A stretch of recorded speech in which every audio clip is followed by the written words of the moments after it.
Halo, kami dari kelompok 13 akan membahas mengenai sengketa minyak sawit antara Malaysia dan Uni Eropa yang nantinya sengketa ini akan dibawa ke WTO atau World Trade Organization.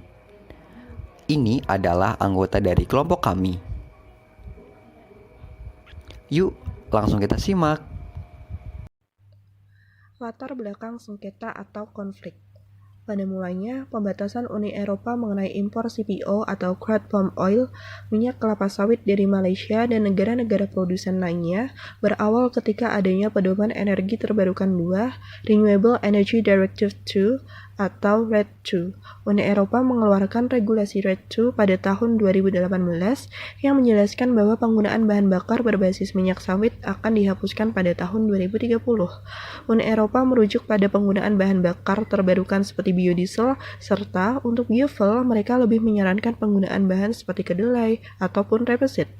Pelarangan kelapa sawit sebagai bahan bakar hayati atau biofuel dikarenakan Uni Eropa menggolongkan kelapa sawit sebagai komoditas yang berisiko tinggi dalam memicu terjadinya deforestasi atau perusakan hutan. Kebijakan yang dikeluarkan oleh Uni Eropa ini menimbulkan akibat seperti berkurangnya permintaan kelapa sawit terhadap negara produsen setelah beberapa negara anggota Uni Eropa mulai menghapuskan penggunaan biofuel berbasis minyak kelapa sawit sebelum masa penghapusannya. Dengan demikian, Malaysia meluncurkan gugatan terpisah kepada Eropa di World Trade Organization.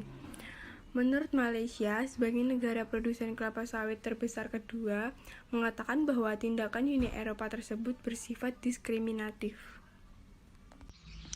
Bagian selanjutnya adalah bagian peak atau bagian puncak. Kebijakan Uni Eropa yang dipertanyakan produsen minyak sawit terbesar seperti Malaysia telah dianggap sebagai diskriminasi.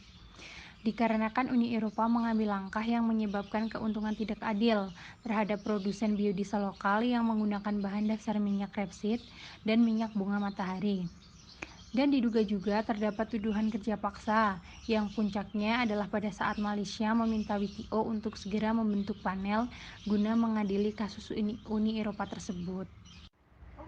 Kemudian, selanjutnya mekanisme penyelesaian sengketa. Dari adanya diskriminasi terhadap sektor persawitan, dapat diketahui jika keadaan tersebut tidak menggambarkan bentuk kelestarian industri persawitan di dunia.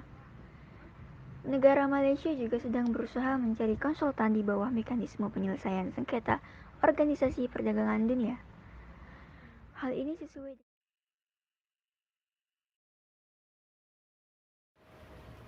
Akhir dari sengketa perdagangan antara Malaysia dengan Uni Eropa setelah Uni Eropa membuat sebuah regulasi mengenai pembatasan penggunaan biofuel berbasis minyak sawit. Akhirnya, Malaysia melanjutkan sengketa ini ke World Trade Organization atau biasa disebut dengan WTO.